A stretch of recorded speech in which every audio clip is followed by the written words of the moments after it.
कृष्णाय वासुदेवाय हरये परमात्मने प्रणतः क्लेशनाशाय गोविन्दाय नमो नमः। नमः परमहंसास्वादितचरणकमलचिन्मकरन्दाय भक्तजनमानसनिवासाय श्रीरामचन्द्राय। वागीशायस्य वदने लक्ष्मीर्यस्य च वक्षसि यस्यास्ते हृदये संवित् तं नृसिंहमहं भजे।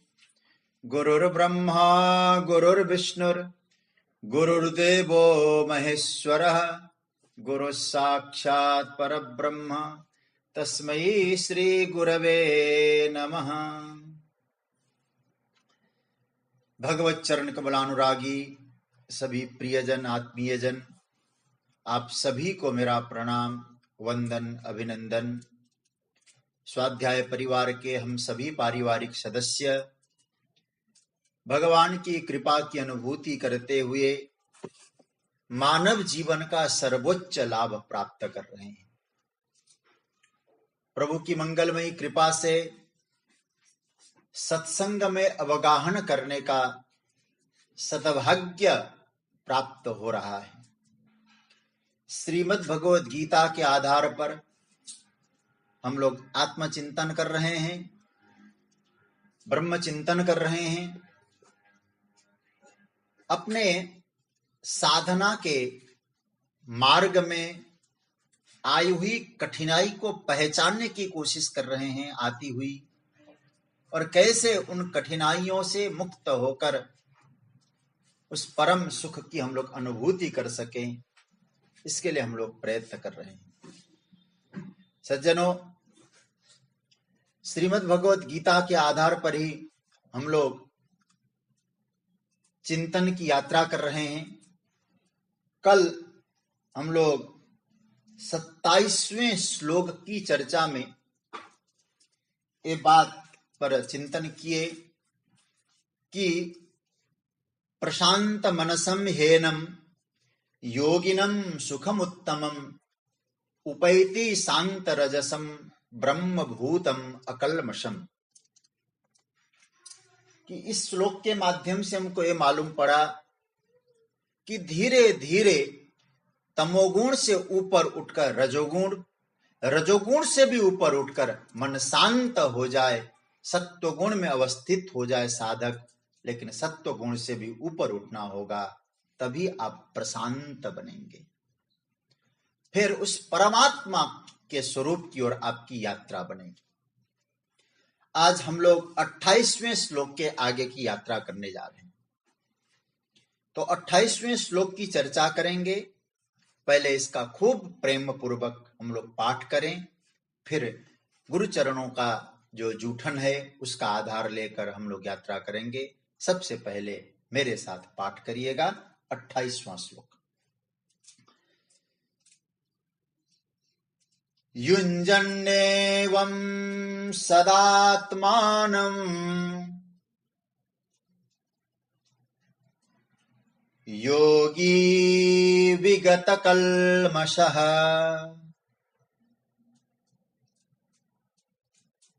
सुखेन ब्रह्म संस्पर्श मत्यन्तं सुखमश्नुते। भगवान यहां आत्यंतिक सुख, कभी नष्ट न होने वाले, शाश्वत रहने वाले सुख को प्राप्त करने वाले योगी के विषय में कुछ चर्चा कर रहे हैं। वो योगी कैसा होना चाहिए, ध्यान योगी कैसा होना चाहिए जिसको शाश्वत सुख की प्राप्ति हो सके। विगत कल्मषः योगी एवं सदा आत्मानं युञ्जन सुखेन ब्रह्म संस्पर्शम अत्यंतम सुखम अश्नुते। देखो, विगत कल्मषः योगी, जिसके पाप नष्ट हो गए, जिसके पाप अब अतीत में चले गए, भूतकाल में चले गए, विगतः कल्मषः, ऐसा जो योगी है इस प्रकार से, एवं इस प्रकार से मतलब जैसे पहले बताया गया। कैसे बताया गया भगवान ने पहले? जैसे ठाकुर जी ने पहले बताया, यतो यतो निश्चरति मनश्चंचलम स्थिरम, मन कहीं भी जाता है उसको खींचकर आत्मा में लगाओ, अपने में लगाओ। इस प्रकार से जो योगी क्या करता है, आत्मानम युंजन, सदा हमेशा अपने इस प्रकार से परमात्मा के ध्यान में, भगवान में स्वयं को लगाता हुआ, सुखेन ब्रह्म संस्पर्शम, सरलता से ब्रह्म से स्पर्श होता हुआ, ब्रह्म के साथ जुड़ता हुआ, अंतहीन अत्यंतम सुखम अश्नुते, अंतहीन निरतिशय शाश्वत सुख को अनायासी उपभोग करता है, प्राप्त करता है। अश्नुते, ये भगवान यहां कह रहे हैं। आइए थोड़ा एक एक पद पर हम लोग चिंतन करते जाएंगे। भगवान ने योगी के बारे में, जो ध्यान कर रहा है, जो साधक है, या साधक के लिए भगवान ने एक सूत्र का प्रयोग किया। साधक कैसा हो, इन साधनों से, साधनों को करते हुए साधक कैसा होना चाहिए। कहते हैं विगत कल्मषः योगी, जिसके पाप खत्म हो गए, विगत कल्मषः, अतीत हो गए, ऐसा योगी। अब यहां कल्मषः जो शब्द है, जिसके कल्मष दूर हो गए, विगत हो गए। देखो कल्मष आता कहां से है? कल्मष को कर्मस भी कहा गया है, और व्याकरण में र और ल का अभेद होता है। कर्मस एवं कल्मष, हमारे जो कर्म के द्वारा प्राप्त है ये सब कल्मष ही है। और हम लोगों ने क्या प्रयास किया, एक कल्मष को काटने के लिए दूसरा कल्मष। इसलिए गोस्वामी जी ने बहुत अच्छा रामचरितमानस में कहा, छूटे मल की मलहि के धोए, घृत की पाव पुनि बारी बिलोए। हम लोगों ने क्या काम किया, हमारे पास इतने कर्म है पाप के, इतने हम पुण्य के करेंगे तो हमारे सारे पाप खत्म हो जाएंगे। भगवान कहते ऐसी स्थिति नहीं है, जब तक ब्रह्मानुभूति नहीं है। हम कोई पुण्य कर्म करें, पाप कर्म छूटे, इस भ्रम में मत रहो। मैं इसकी व्याख्या ज्यादा नहीं करूंगा, क्योंकि कर्मयोग के प्रसंग में हम इस पर बहुत चिंतन कर चुके हैं। तो यहां भगवान कहते हैं पाप के विषय में प्रभु कह रहे हैं, क्या कह रहे हैं, कल्मषः विगतः, उसके पाप खत्म हो गए, यहां ठाकुर जी कह रहे हैं। अब यहां दो तीन बातें ध्यान देने जैसी बात है। देखिए भगवान कहते हैं यहां पाप खत्म होना और पाप दबना। हम जो साधन करते हैं ना, अधिकतर अवस्था में पाप निवृत्त नहीं होते, पाप दबे रहते हैं। आज मैं जब इस श्लोक का चिंतन कर रहा था, मुझे श्रीमद् भागवत का एक श्लोक याद आया। मैं आपके सामने वो श्लोक रख रहा हूं, आप लोगों को आगे सुविधाजनक हो, इसलिए इस श्लोक को मैं आपके सामने रखना चाह रहा हूं। यहां भगवान छठे स्कंद के पहले अध्याय के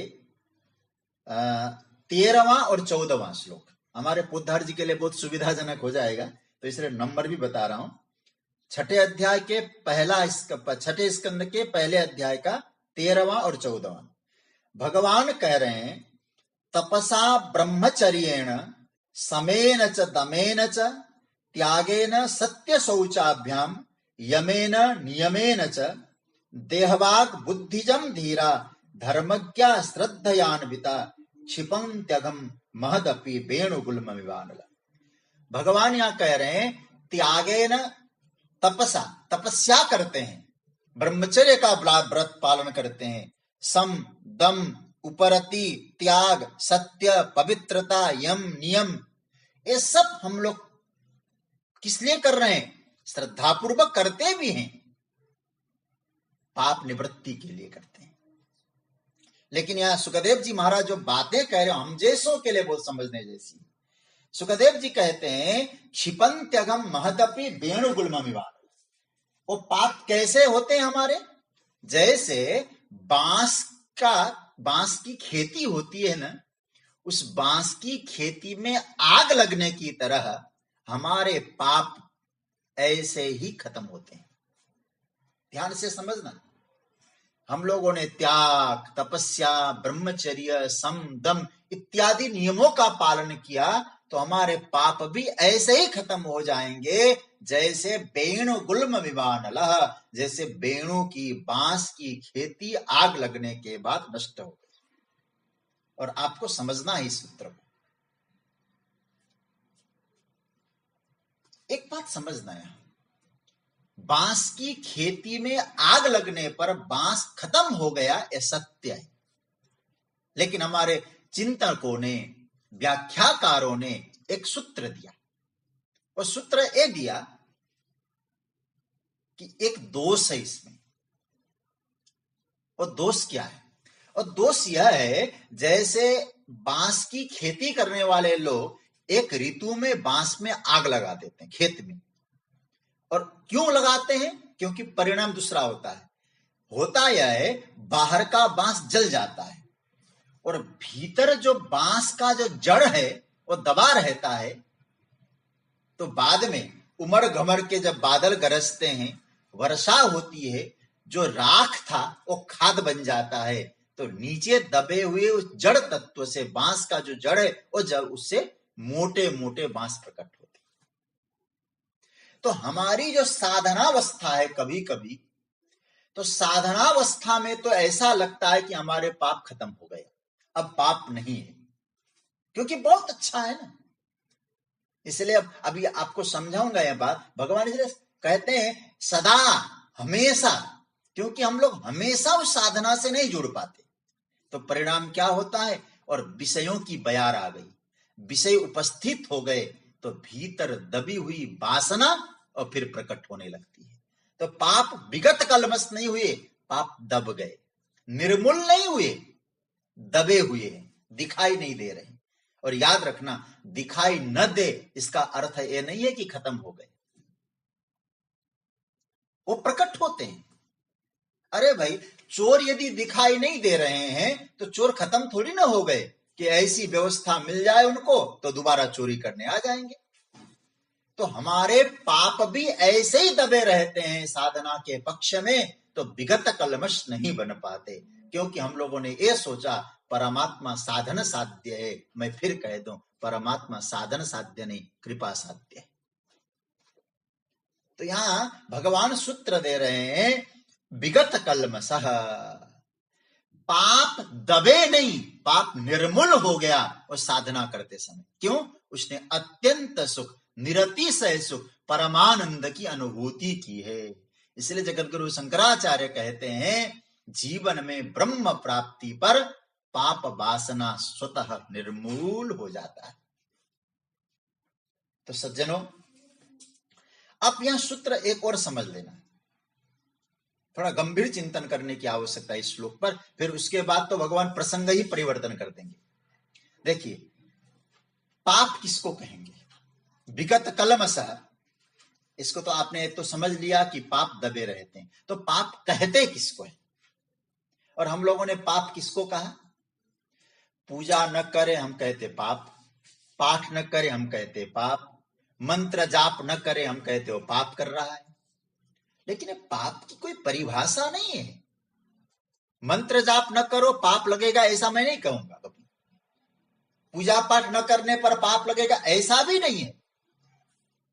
मैं संतों के चरणों में बैठकर जो कुछ सुना हूं उसके आधार पर आपसे कहूं, पाप की परिभाषा के लिए दो तीन बातें मैं आपके सामने रख रहा हूं। जाने हुए तत्व का अनादर करना और मिले हुए का सदुपयोग न करना, ये पाप है। बहुत ध्यान से, फिर मैं दोबारा दोहरा रहा हूं इस बात को।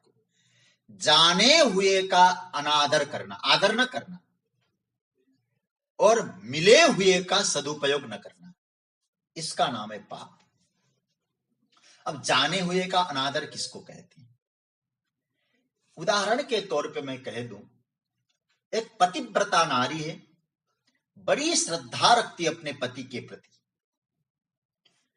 ये मेरे पति को जानती है और मेरा इन्हीं के साथ संबंध हुआ है, ये भी जानती है। ये जानते हुए ये मेरे पति है, पर पति से यदि वो स्त्री संबंध रखती है, व्यवहार रखती है, तो आप समझ लेना ये जाने हुए का अनादर है। अब आप अपने आप से जोड़ लेना इसको।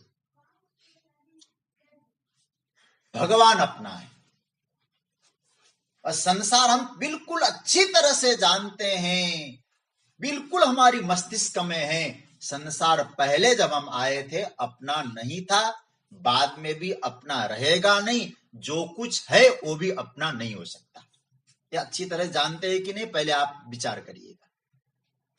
और ये भी जानते हैं ये हमारे जीवन में उपयोगी तो है, लेकिन है सत नहीं, असत है, परिवर्तनशील है, क्षणभंगुर है, जड़ है। उस परमात्मा के संबंध को अस्वीकार करके जगत के प्रति अहम बुद्धि, वेदांत के अनुसार बता रहा हूं, उस परमात्मा के साथ संबंध को स्वीकार न करके जो नित्य है, शाश्वत है, अपना है, पूज्य राम सुखदास जी महाराज कहते जाना हुआ है, उसके प्रति संबंध को अस्वीकार करके जगत के प्रति अहम बुद्धि रखना, मम बुद्धि रखना और शरीर के प्रति आत्म बुद्धि रखना, ये जाने हुए का अनादर है। तो इससे क्या होगा? जब साधक जाने हुए चीज का अनादर करता है तो अहंता और ममता का प्राकट्य होता है। अहंता ममता प्रकट होती है। और याद रखिएगा सज्जनों, यही अहम और यही मम हमें बंधन में बांधती है, यही बांधती है। इसलिए हम फिर क्या होता है, परमात्मा से नहीं बंध पाते, जगत से बंध पाते। आप भागवत जी की कथा में सुनते हैं ना, कौशल्या ने भगवान को नहीं बांध पाई यशोदा ने, क्यों? 2 अंगुल की कमी थी। क्योंकि 2 अंगुल हमने बना के रखा है, अहम और मम। अहम मम, जगत मम मेरा है, शरीर मैं हूं। तो ये जो संबंध है, इसके कारण हमारे जीवन में जाने हुए का अनादर होता है। फिर बंधन में हम बंधते हैं, परमात्मा को नहीं बांध पाते, परमात्मा से जुड़ नहीं पाते। इसलिए आप भगवान कहते सूत्र दिया है, विगत कलमस होना है तो युंजन देव सदात्मानम योगी विगत कलमस। अपने आप को भगवान से जोड़ें। देखो, ध्यान योग की प्रक्रिया के विषय में आपको एक महत्वपूर्ण सूचना दे दूं, जो गीता का चिंतन कर रहे हैं आप लोग, और मैं तो जानता हूं विद्यार्थी बन के हम लोग चिंतन कर रहे हैं, एकेडमिक की तरह हम लोग सोच रहे हैं, चिंतन कर रहे हैं, पढ़ रहे हैं, अध्ययन कर रहे हैं। तो मैं आपसे कहूंगा, आप लोग 6ठे अध्याय का है, इसी अध्याय का 10 नंबर का श्लोक जरा खोलिए। आपके पास छोटी गीता है तो आप लोग खोलिए जरा। 6ठे अध्याय में ही 10 नंबर में भगवान क्या कहते हैं, और इन दोनों श्लोकों का पहले मिला के फिर हम लोग आगे की यात्रा में जाएंगे। भगवान कहते हैं, योगी युंजीत सततम आत्मानं रहसि स्थितः एकाकी यत चित्तात्मा निराशीर परिग्रह। अब मैं आपसे कहूंगा, ये जो युंजीत शब्द है ना और सततम शब्द है, इन दोनों को अंडरलाइन करिएगा, युंजीत और सततम। और फिर आप इस श्लोक में आइए जो अभी चर्चा कर रहे हैं हम लोग, 28वां, युंजन्नेव सदात्मानं योगी विगत कलमस। और इसके में भी आप युंजन एवं युंजन और सदा, इन दोनों के ऊपर अंडरलाइन करिए। तो भगवान यहां आपको कहूं, जो ध्यान योग गीता को कहा गया है, इस आत्म संयम योग को जो ध्यान योग कहा गया है, ये ध्यान योग 10 नंबर के श्लोक से 28 नंबर के श्लोक तक ये ध्यान योग की प्रक्रिया है। इसलिए इसको कैसा संपुटित किया है प्रभु ने, गीता का चिंतन करने वाले लोग जानते हैं। युंजीत युंजन सततम सदा। आप जरा देखिए, देखो उससे पहले ध्यान की प्रक्रिया नहीं, आप देखिए उसके बाद फिर ध्यान कैसे होना चाहिए। शुचौ देशे प्रतिष्ठाप्य स्थिरमासनमात्मन पवित्र देशो पवित्र स्थानो। फिर ध्यान की प्रक्रिया ठाकुर जी ने चालू कर दी। और यहां ध्यान का एक तरह से उपसंहार है, उसके बाद तो ध्यान का फल है। फिर आगे जो 3 श्लोक हम पढ़ेंगे, 4 श्लोक 29, 30, 31 और 32, इसमें तो फिर भगवान उसका परिणाम बता रहे हैं और फिर ऊंची स्थिति का जो ध्यान योगी है उसकी बात करें। एक तरह से ध्यान को प्रारंभ और उपसंहार में भगवान युंजीत और युंजन एक ही धातु के जो रूप है, जोड़ना। कैसे जोड़े? सततम और सदा, ये दोनों क्या कहे? हमेशा। सततम का अर्थ भी होता है हमेशा और सदा का अर्थ होता है हमेशा। तो हमेशा आप अपने मन को परमात्मा से जोड़ें, स्वयं को परम तत्व से जोड़ें। यहां जो ध्यान योग की प्रक्रिया बताई ठाकुर जी ने, इन साधनाओं को सदा करते हुए, सतत करते हुए, इसलिए सदा। विगत कलमश जो योगी है, जो विगत कलमश मैंने आपको बताया, विगत कलमश मतलब जाने हुए का आदर करता है, मिले हुए का सदुपयोग करता है, वो योगी। ऐसा जो योगी है वो निरतिशय सुख को प्राप्त करता है, ऐसा भगवान यहां बता रहे हैं। इसलिए मैं फिर 2 शब्दों सततम और सदा, इसका अर्थ यह है ध्यान का जो अभ्यास है वो कैसा होना चाहिए? सतत होना चाहिए, सदा होना चाहिए, निरंतर चलना चाहिए। आप चिंतन करें थोड़ा सा। और तो हमारा काम निरंतर चलता है, भोजन का काम निरंतर चलता है, पीने का काम निरंतर चलता है, स्नान का काम, शयन का काम। भगवान कहते भगवत साधना का काम, ध्यान का कार्य भी निरंतर बनाओ। जब निरंतरता आती है, अखंडता आती है, और नहीं हुआ तो विगत कलमश नहीं हो पाएंगे, क्योंकि फिर वो दबे हैं, फिर प्रकट हो जाएंगे। उनको दबे रहे मतलब उनको निर्मल बनाना है। यदि ध्यान करते करते करते करते आप उस ब्रह्म स्वरूप में पहुंच गए तो फिर आपके जीवन में वो विकार दबेंगे नहीं, आप विगत कलमश हो जाएंगे। इसलिए ठाकुर जी कहते रुक रुक कर करें, या यहां ध्यान पक्का नहीं हो पाएगा, अतः सततम सदा। योगी युंजित सततम और युंजन एव सदात्मानम। तो भगवान यहां कह रहे हैं रुक रुक कर नहीं, ध्यान पक्का करो। ब्रह्म अत्यंत संस्पर्शम, फिर क्या होगा? फिर मैंपन का जो संस्कार है दोनों वहां नहीं रहेंगे, और यही सुख पूर्वक ब्रह्म संस्पर्श। ब्रह्म संस्पर्श, ब्रह्म संस्पर्श किसको कहते हैं? जो निरतिशय सुख है, जिसको उपनिषद ने भूमा कहा है। और आपको बताऊं, एक छोटी सी बात आपसे कहूं, जरा ध्यान से देखिएगा, चिंतन करना। ये अत्यंत सुख, इसी को उपनिषद ने भूमा सुख कहा। छांदोग्य उपनिषद की कुछ पंक्तियां मैं आज नोट्स कर किया है मैंने, थोड़ा आपके सामने रखना चाहूंगा। देखिए, तो भगवान यहां एक सूत्र दे रहे हैं, ठाकुर जी यहां जो कह रहे हैं अत्यंतम सुखमश्नुते। अत्यंत सुख क्या है? हमारे गीता के बहुत चिंतकों ने यहां छांदोग्य की इस पंक्तियां दी। मैं एक पुस्तक देख रहा था, कहीं आप लोगों को मालूम भी है, गीता वाणी, श्यामलता ढांढनिया, बिहार की, भागलपुर की, और हमसे अभी हमारी जो उमा दीदी हैं भागलपुर से, वो भी गीता के स्वाध्याय में है। मेरा बहुत उनसे स्नेह था, कई बार भागवत जी की कथा भी उन्होंने सुनी हमसे। तो मैं आपसे निवेदन करना चाह रहा हूं, तो उन्होंने भी इन पंक्तियों को, छांदोग्य की इन प्रकारी पंक्तियों को वहां दिया है। क्या लिखा है? ये जो अत्यंत सुख है वही भूमा सुख है। वो कैसा है?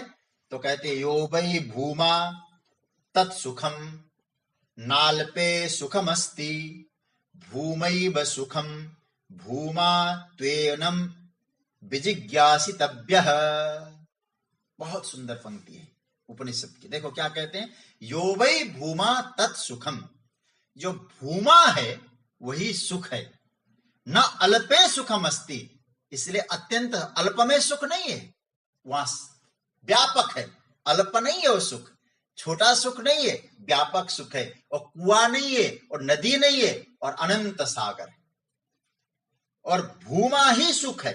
उसको जानने का प्रयास करो, उस सुख को जानने का प्रयास करो। इसी को जो उपनिषद ने भूमा सुख कहा है भगवान गीता में, उसी को यहां 28वें श्लोक में अत्यंत सुख कह रहे हैं।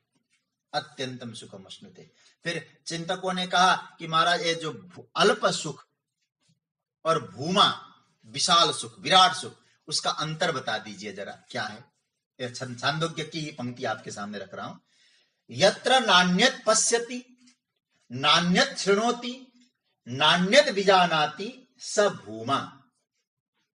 अब देखिए, भूमा का अर्थ है जहां अन्य को देखने की आवश्यकता नहीं होती, अन्य को नहीं देखता, अन्य को नहीं सुनता, अन्य को जानता ही नहीं, स्वयं को जानता है, स्वयं को देखता है, स्वयं सुनता है, वो है भूमा। ऐसा दिव्य सुख, ये अत्यंत सुख। अच्छा, अल्प सुख क्या है? यत्र अन्यत पश्यति अन्यत शृणोति अन्यत विजानीति तद अल्पम। जो अन्य को देखा, अन्य को सुना, अन्य के बारे में जाना, वो अल्प सुख है। यो वै भूमा तत् अमृतम, जो भूमा है वो अमृत है। अथ यद अल्पम तन मर्त्यम, जो अल्प है वो मृत्यु है। इसलिए हमको अल्प में नहीं, व्यापक में जाना है। तो यहां कहते हैं ब्रह्म को, यहां उस अत्यंत सुख को कहा है, और ब्रह्म का जो सुख है वो अत्यंत सुख है, भूमा सुख है। भगवान कहते हैं ब्रह्म को प्राप्त, ब्रह्म को जानने वाला जो महापुरुष है, अनंत आनंद को प्राप्त करता है, जिसकी तुलना किसी भी तत्व के साथ संभव ही नहीं है। मतलब सीधी सी बात है, नो कंपैरिजन, कहीं भी तुलना संभव ही नहीं है उस सुख के आगे।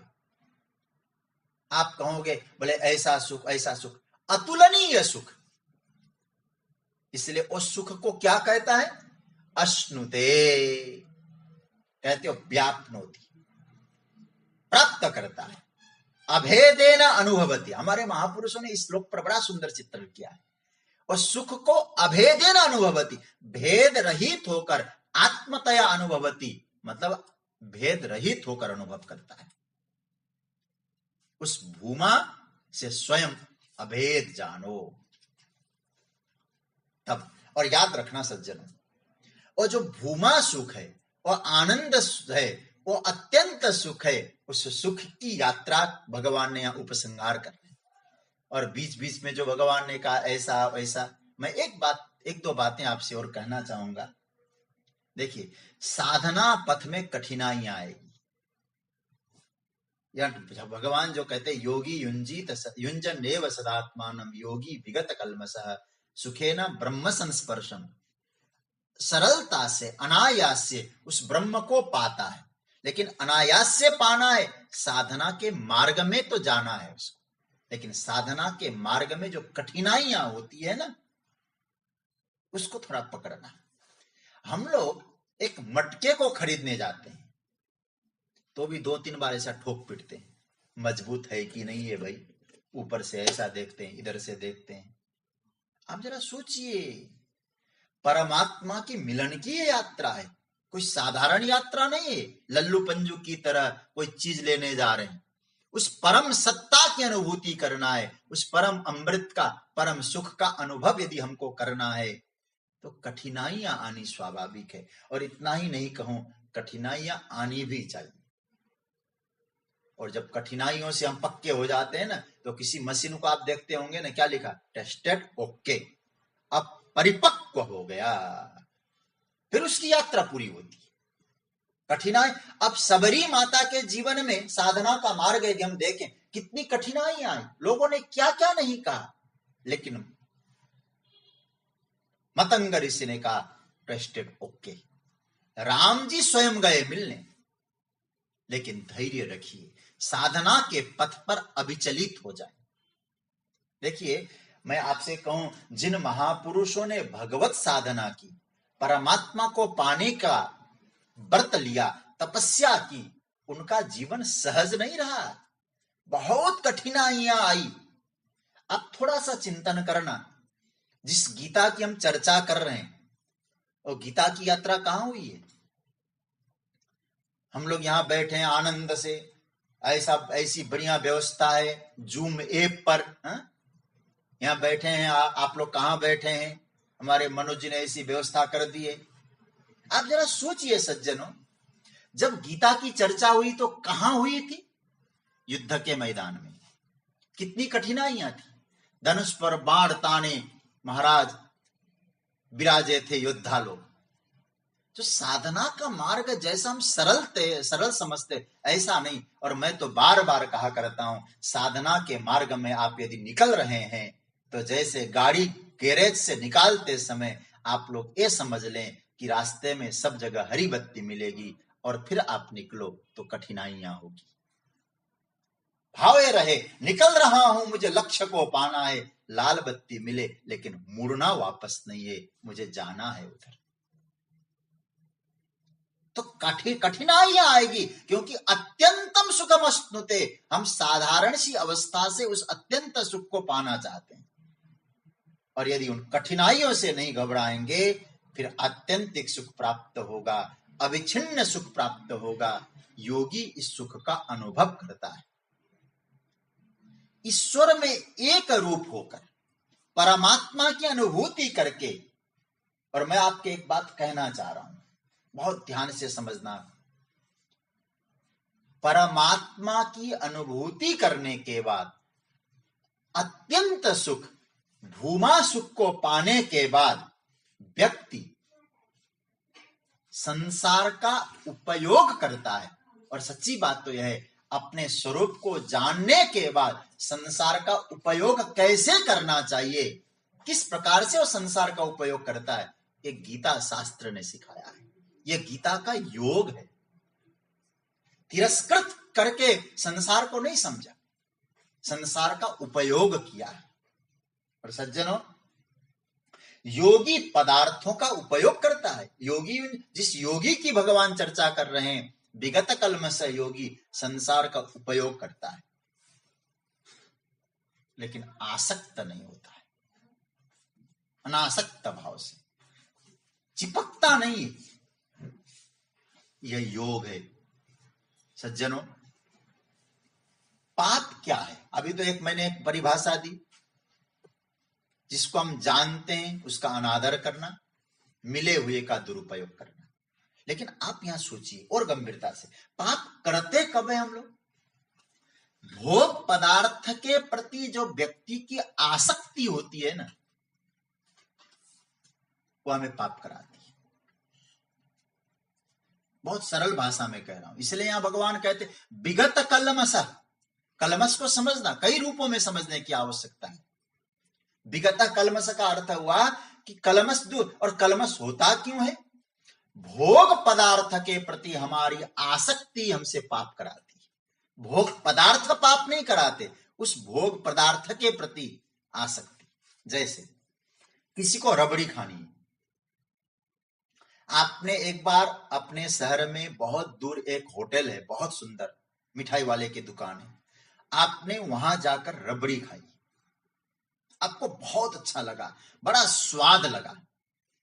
10 दिन बीत गए, आज उस स्वाद की पुनर्स्मृति आ रही है। बहुत सुंदर रबड़ी, क्या कहना। अब आप थोड़ा सा चिंतन करना, आसपास तो दुकान है लेकिन वहां की अच्छी थी, हमको वहीं का खाना है। अब उस मिठाई के प्रति, उस रबड़ी के प्रति आसक्ति क्या करती है, थोड़ा सा चिंतन करना। अब दूर जाना है, एक खर्चा भी होना है, समय भी लगना है, काम से छुट्टी भी लेनी है। हम जहां काम कर रहे हैं, यदि नौकरी कर रहे हैं तो बॉस से कहना पड़ेगा। अब आप जरा सोचिए, बॉस से ये तो नहीं कह सकते हैं कि अब रबड़ी खाने जा रहे हैं। अब वहां शायद झूठ भी बोलना पड़ सकता है। हमारे जो रिश्तेदार है ना, वो थोड़ा कोरोना के कारण उनको दिक्कत हो रही है, एक बार मिल के आते हैं। अब आप जरा देखिए, आपने असत्य का भी आश्रय लिया और संपत्ति का, और सीधे रास्ते से संपत्ति ना आए तो हम रास्ता भी बदल देते, किसी भी तरह से एनी हाउ हमको संपत्ति मिल जाए। तो आप जरा सोचिए, एक आसक्ति खर्चा भी करा रही है, झूठ भी बुलवा रही है, अन्य कामों से उधर ले जा भी रही है। रबड़ी तो सज्जनों, मैंने छोटी चीज का उदाहरण दिया, हम अपने अपने विषय को समझें, बड़ी बड़ी बातें समझें। अब जहां जिसके प्रति आसक्ति है ना, उस बात को समझें। विषय के प्रति जो हमारी आसक्ति निर्माण हुई है, उसके कारण व्यक्ति पाप में प्रवृत्त होता है। विषय की लालसा व्यक्ति को शांति से बैठने नहीं देती। और याद रखना, आप अविचलित होना है आपको, और विषय की लालसा आपको विचलित कर देती, पाप करवाती। और हम साधारण साधक ये भूल करके बैठते हैं और ये समझने लगते हैं, ये भूल हो जाती है। हमारे कामना से हम मुक्त होना नहीं चाहते पहली बात तो, और सोचता है कि विषय की तृप्ति करके इन विषयों से मुक्त हो जाऊं, सुख मिल जाए तो हम इससे मुक्त हो जाएं, सुख मिल जाएगा, विषयों से सुख मिल। ध्यान देना, विषय की एक बार तृप्ति करेंगे, दूसरी बार इसकी मांग उठेगी ही उठेगी, फिर तीसरी बार उठेगी, चौथी बार उठेगी। विषय की इच्छा से मुक्त होना है, विषय से नहीं, विषय की इच्छा से, विषय की आसक्ति से जो मुक्त होता है, गोविंद उसके लिए कहते ऐसा योगी विगत कल्मष है। देखो, विषय पर आक्रमण करके शांति नहीं मिलेगी, एक बात याद रखना, क्योंकि हम लोग दूसरे अध्याय में देख चुके हैं। भगवान जो दूसरा अध्याय है सांख्य योग, उसमें ठाकुर जी ने बहुत सुंदर सूत्र दिया है। विषया विनिवर्तन्ते निराहारस्य देहिन रसवर्जम रसोप्यस्य परम दृष्ट्वा निवर्तते। 59वां श्लोक दूसरे अध्याय का। विषय निवृत्त हो जाएंगे, आसक्ति तो रहेगी, रसवर्जम। इसलिए विषय त्याग की चर्चा नहीं, रसवर्जम, रस निवृत्ति भगवान कह रहे हैं। और विगत कलम, विषय पर आक्रमण करके हम लोग विषय से मुक्त नहीं हो पाते, विषय से प्रतिक्रमण करना पड़ेगा, विषय की आसक्ति से प्रतिक्रमण करना पड़ेगा, शांति मिलेगी। जैन दर्शन में प्रतिक्रमण पर बड़ा बल दिया है। प्रतिक्रमण का मतलब मुड़ना, रिटर्न होना, यू टर्न ले लेना वहां से। अब अत्यंतम, यदि आपको आत्यंतिक सुख चाहिए, दिव्य सुख चाहिए, ऐसा जो योगी है वो आत्यंतिक सुख को प्राप्त करता है। और याद रखना सज्जनों, यहां एक सूत्र आया है इस श्लोक में, ब्रह्म संस्पर्श।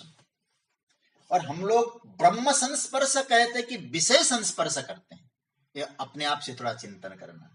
लेकिन मैं आपको कहूं, विषयों के स्पर्श से सुख मिलता है, मैं उसकी पूरी तरह से नकार नहीं सकता हूं, लेकिन आप चिंतन करें, वो क्षणिक होता है। भोगों के स्पर्श से जो सुख मिलता है वो क्षणिक होता है, वो कनिष्ठ सुख है, अल्पजीवी सुख है।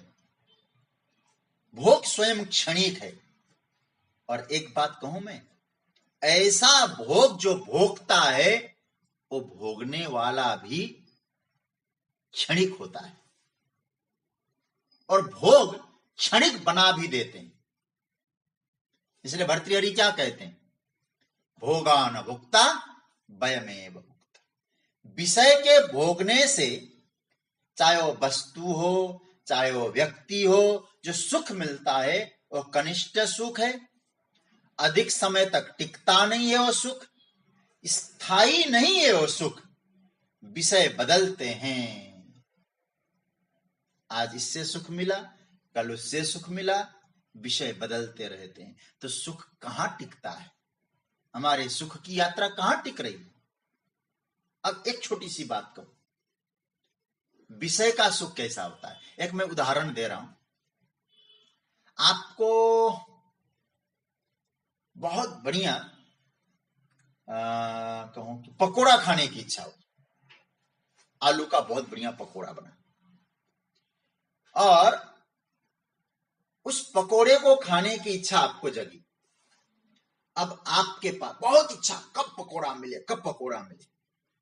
आपने एक पकोड़ा खाया, आपको बहुत सुख मिला, लेकिन आप अपने आप से पूछना, दूसरा खाने पर, पहले खाया आपने बहुत सुख पाया, लेकिन दूसरा को भी, दूसरे पकोड़े को भी आपने खाया, पहले में जितना सुख मिला उतना सुख दूसरे में नहीं मिला, और तीसरे में,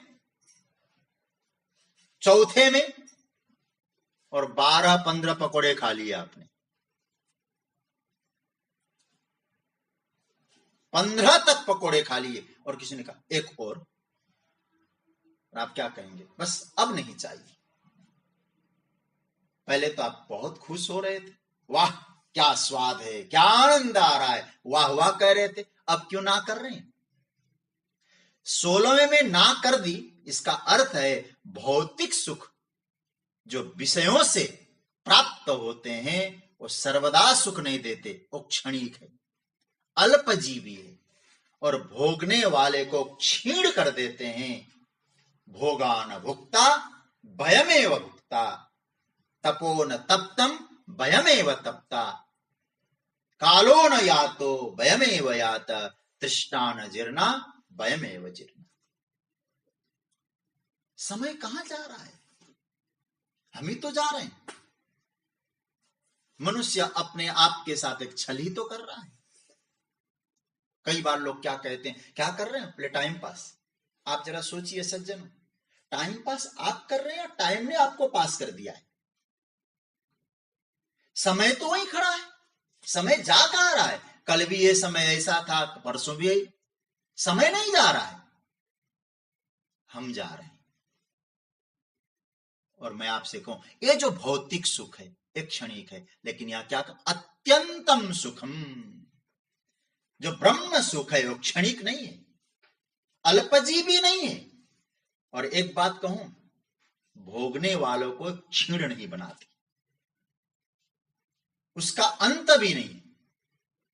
कि इसलिए भगवान कहते अत्यंतम, अत्यंतम अंतरहितम। जगतगुरु शंकराचार्य भगवान कहते अंतरहितम अत्यंतम, उसका अंत नहीं है। और संसार का सुख कैसा है? हमारे वेदांत में एक उदाहरण दिया है। एक कुत्ता था, वो कुत्ता एक सूखी हड्डी चबा रहा था, उसको स्वाद मिल रहा था सूखी हड्डी चबाने से, वो और खून टपक रहा था। देखने वालों ने कहा वाह देखो खून पी रहा है। तो नहीं, वो सूखी हड्डी जब चबा रहा था, उसका जो जबड़ा है ना, उस हड्डी के घर्षण से उस जबड़े से लहू टपक रहा था। और वो क्या मिल कह रहा था वो कुत्ता, वाह खून मिल रहा है पीने को। बुरा न मानना, हम जो भोग भोग रहे हैं, हमारी शक्ति क्षीण हो रही है, और हमें अपनी शक्ति का ह्रास हो रहा है, और जो सुख का आभास हो रहा है, हम कह रहे हैं सुख मिला। ये सुख केवल आवरण है, वो सुख नहीं है, वो क्षणिक है। ये जो भौतिक सुख की बात आई सज्जनों, पदार्थजन्य सुख की बात आई, विषयजन्य सुख की बात आई, उनमें क्या है? यहां तो अत्यंतम सुखम अश्नुते भगवान ने कहा, अत्यंत सुख विषयजन्य सुख नहीं है। उसमें जो विषयजन्य सुख, पदार्थजन्य जो सुख है, उसमें राग है, द्वेष है, भय है, मत्सर है, ये सब विकार आएंगे पदार्थजन्य सुख में।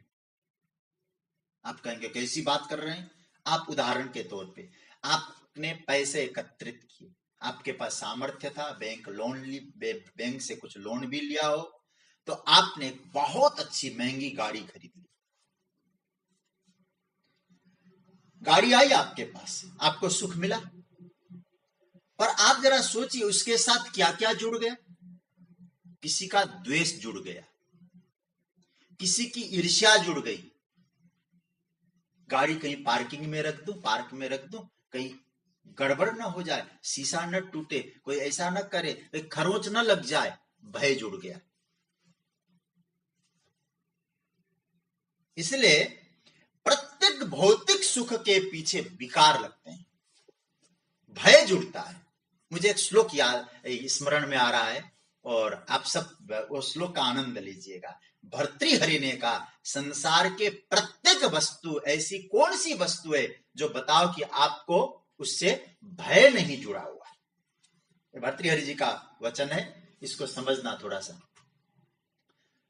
और कहना, भोगे रोग भयम,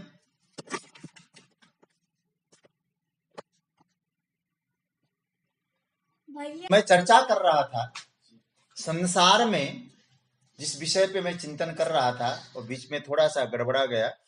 आज बारिश खूब जोर की हुई है। तो मेरे नारायण, प्रत्येक भौतिक सुख, उसके पीछे कोई न कोई भय है।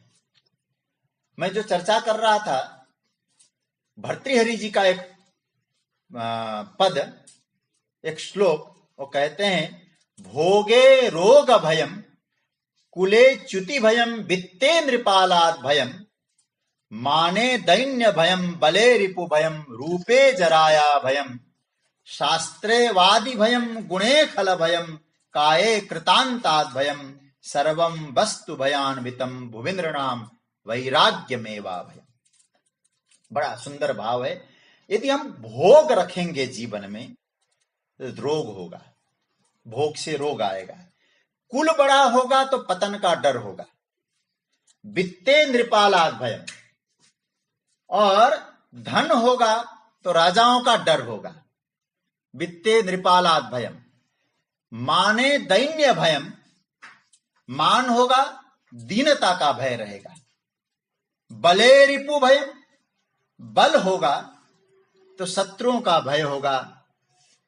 बले रिपु भयम, रूपे जराया भयम, सुंदर रूप होगा, बुढ़ापा का भय रहेगा।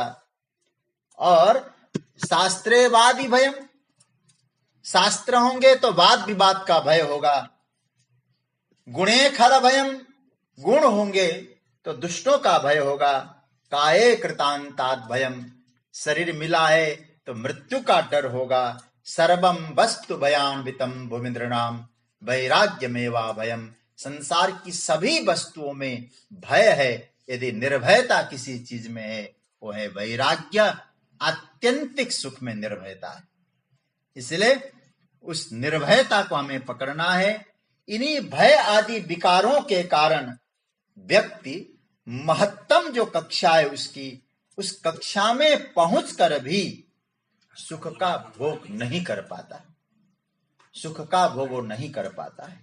इसलिए भगवान कहते हैं, जो सांसारिक विषय भोग है उनकी एक और कठिनाई है कि हम लोग मालिकियत समझते हैं, और जब मालिकियत की भावना आ गई तो फिर विकृत रूप आ जाएगा। मेरे जैसा किसी के पास नहीं है, नहीं होना चाहिए, ऐसा सुख किसी को न मिले। वस्तु की गुलामी से व्यक्ति भी गुलाम हो जाता है, उसके जीवन में वस्तु के गुलामी का भाव आ जाता है। इसलिए ध्यान योगी कौन है? जो वस्तु का उपयोग करता है और जो सुख की जो भावना उस ध्यान योगी के जीवन में है उसको विराट बनाता है, निकृष्ट नहीं होने देता। इसलिए भगवान कहते अत्यंतम सुखम अश्नुते, ऐसा जो योगी होगा अत्यंत सुख को प्राप्त करेगा। ध्यान योगी उस दिव्य सुख की अनुभूति कर पाएगा। इसलिए वो कैसा सुख है? भगवान कहते ब्रह्म संस्पर्शम, ब्रह्म का संस्पर्श वाला सुख है। और ब्रह्म का जो संस्पर्श वाले सुख के विषय में हमारे वेदांत का एक बड़ा सुंदर सूत्र है। हम कर सकते हैं, हम पा सकते हैं। देखो, एक होता है लोहा और एक होती है आग। आग और लोहा, इन दोनों की जो स्थिति है ये विजातीय है, लेकिन विजातीय होने के बावजूद भी आग, लोहा जब आग में जाए लाल लाल हो जाए, आग के कुछ गुणों को ग्रहण करे। तो आप जरा सोचिए, विजातीय में भी ये जब भाव आ सकता है, तो जीवात्मा का तो ब्रह्म के साथ सजातीय संबंध है। तो उस सजातीय जो संबंध है जीवात्मा का परब्रह्म परमात्मा के साथ, वो जो सजातीय संबंध है, उस सजातीय संबंध को हमें क्या करना है? तो भगवान यहां कह रहे हैं, उस सजातीय संबंध जीवात्मा का परब्रह्म परमात्मा के साथ जो संबंध है, उस संबंध को असहज रूप में वो प्राप्त कर सकता है। तो भगवान यहां कह रहे हैं, वो जो योगी है, युंजन एवं सदात्मानम योगी विगत कलमस सुखेन ब्रह्म संस्पर्श मत्यंतम सुखमश्नुते। वो योगी ब्रह्म संस्पर्श का जो सुख है वो प्राप्त करता है। देखो भाई, आप लोग यहां जो यात्रा कर रहे हैं, चिंतन कर रहे हैं, इस चिंतन की जो यात्रा हम लोगों को प्राप्त हो रही है, इसको थोड़ा समझना।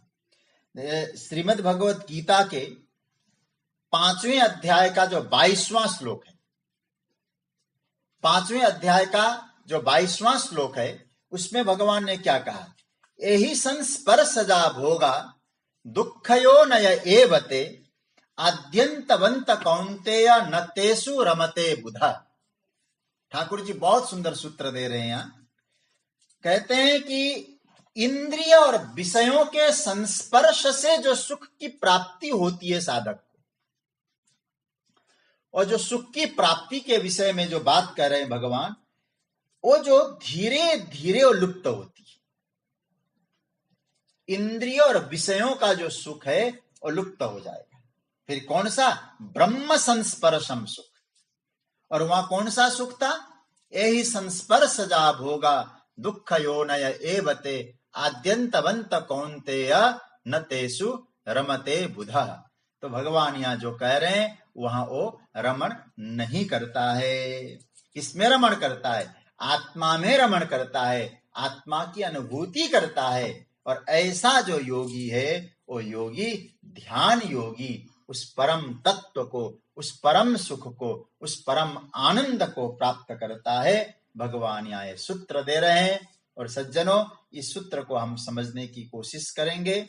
और यहाँ जो 28वें श्लोक की चर्चा में यहाँ बात बताई, वो जो योगी है, उस परम आनंद का जो सुख है, उस परम आनंद के सुख में रहता है। ये बात ठाकुर जी ने बताई है। और आगे की जो चर्चा है, वो चर्चा अब हम लोग कल के प्रसंग में करेंगे। आज बीच में थोड़ा नेट ने डिस्टर्ब भी किया है, इसलिए आप सबसे निवेदन यह है कि आप लोगों का आज का जो रिकॉर्डिंग है, और मैं आज स्वाध्याय